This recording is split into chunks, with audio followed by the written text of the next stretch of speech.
may wagang mensahe.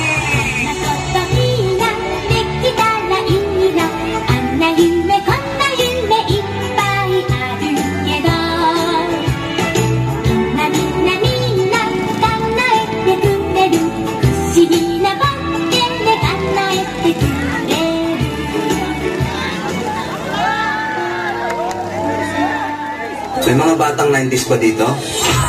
Kamusta kayo?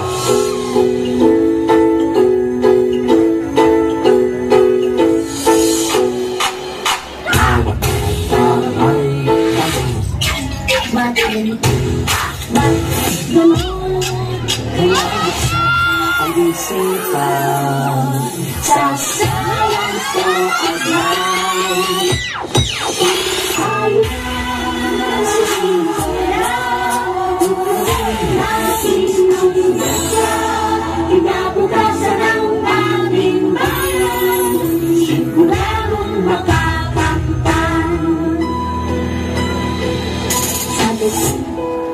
Nay, paglaki ko, gusto ko pong maging guro.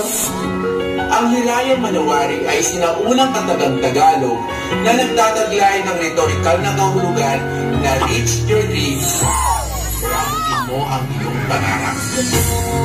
Abutin ang tanong ng gusto kong sisiri ang lalim ng yawan kung akyatin ang tugtog ng bundok, tuklasin ang hiwaga sa puso ko'y bumabalot.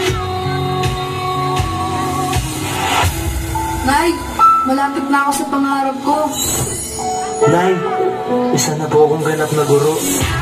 Manawari, hirana manawari, mga pangarap natin, ating abutin ang kapangyarihan nasa puso natin. Hirana manawari, ating abutin.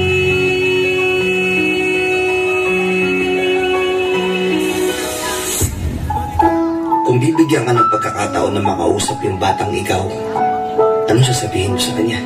Ano ikikwento mo sa kanya?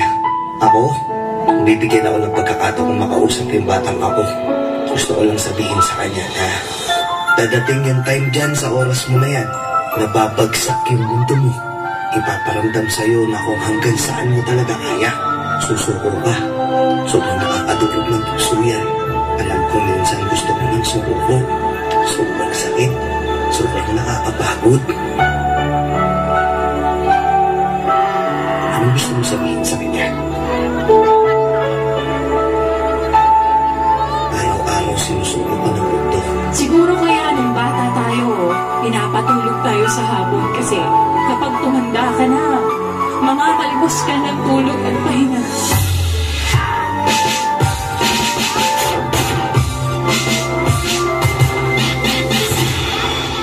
Para sa batang ako, huwag ka dito. Wala si nanay dito. Sa palatay sa aking buhay.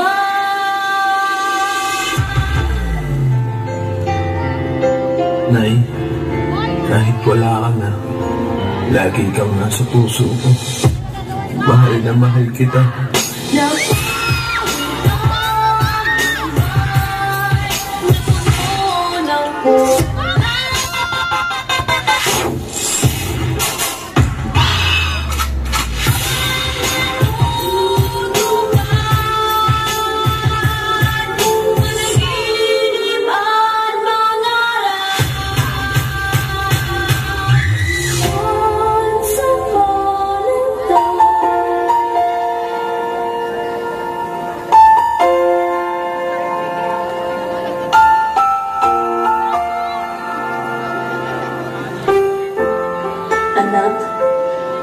Isa kang malaking pagpapalang ipinagkaloob ng Diyos sa amin ng Papa mo.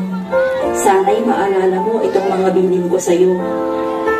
Hindi sa lahat ng panahon ay kasama mo kami ng Papa mo.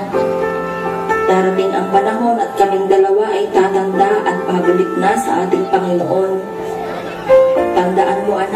ikaw ang pinakamagandang nangyari sa aking buhay.